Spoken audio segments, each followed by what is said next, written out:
উচ্চ মাধ্যমিক মাধ্যমিকের যে চাকরি গেছে সুপ্রিম কোর্টের নির্দেশে 26,000 এটা শুধুমাত্র টেলার হলো, পিকচার আবি বাকি হয়। এই যে 26,000 ছেলে মেয়ের চাকরি গেল, আমার হাইকোর্ট বারবার বলেছিল যে ভেজাল মাল আর ফ্রেশ মাল দুটোকে আলাদা করো, কিন্তু এরা কোনোভাবেই আলাদা করলো না। অর্থাৎ মুড়ি আর মিছরি এরা পাইল করে দিল। মুড়ির সাথে মিছরি যদি থাকে, মিছরি তাপ পেয়ে গলে যাবে, দিয়ে মুড়ির সাথে মিশে যাবে, অর্থাৎ মিছরিটার মিছরি থাকবে না, তখন মুড়িটাই মিষ্টি হয়ে যাবে। ঠিক একই কায়দায় ওই ভালো ফ্রেশ আর নন ফ্রেশ দুটো এক হয়ে গেছে, মুড়ি আর মিছরি গলে এক হয়ে গেছে। তাই ওরা হাইকোর্টের রায়কে চ্যালেঞ্জ করে সুপ্রিম কোর্টে গেছিল এই দিদিমণি সরকার, এবং সেখানে কপিল সিব্বাল, মনু সিংভি কোটি কোটি লক্ষ লক্ষ টাকা দিয়ে ফি দিয়েছিল। কার বাবের টাকা পাইছিলে? হ্যাঁ, মমতা ব্যানার্জি কার টাকা? ওটা কি মমতা ব্যানার্জি নবান্নের টাকা ছাপায় নাকি কালীঘাটের টাকা ছাপায়? কার বাবের টাকা পেয়েছিলেন? আমার আপনার জনগণের টাকা নিয়ে উনি সুপ্রিম কোর্টে লড়তে গেছিলেন। চুরি করলো কে? মমতা ব্যানার্জির দল। চুরি করলো কে?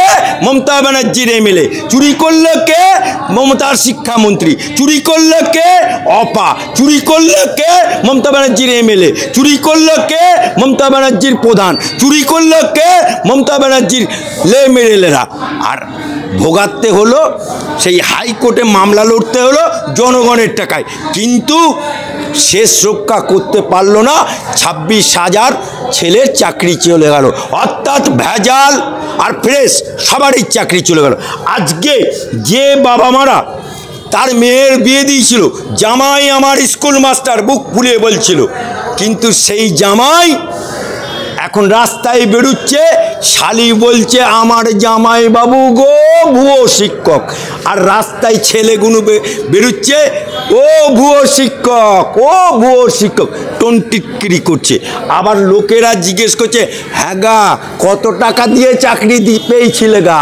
অর্থাৎ কি অবস্থা, সামাজিকভাবে শিক্ষায় দুর্নীতি করে শিক্ষা সমাজকে কলঙ্কিত করে দিল।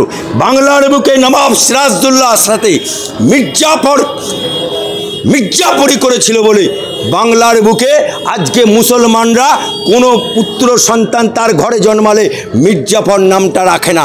ঠিক একই কায়দায় বাংলার বুকে শিক্ষক সমাজের সাথে যে দুর্নীতি করে কলঙ্কিত করে দিল, 26,000 শিক্ষকের চাকরি করলো, এই শিক্ষক সমাজের সাথে গাদ্দারি করলো এই মমতা ব্যানার্জি, নিমক হারামি করলো এই মমতা ব্যানার্জি, এবং মমতা ব্যানার্জির দ্বিতীয় মির্জাফরে পরিণত হলো। তাই 26,000 আজকে চাকরি গেছে, ইন্তেজার করুন, আগামী দিনে আবার 63,000 প্রাইমারি শিক্ষকের চাকরি যেতে চলেছে। সেই নিয়ে আমরা কালকে হাইকোর্টে বলেছে রাজ্য সরকারকে এবং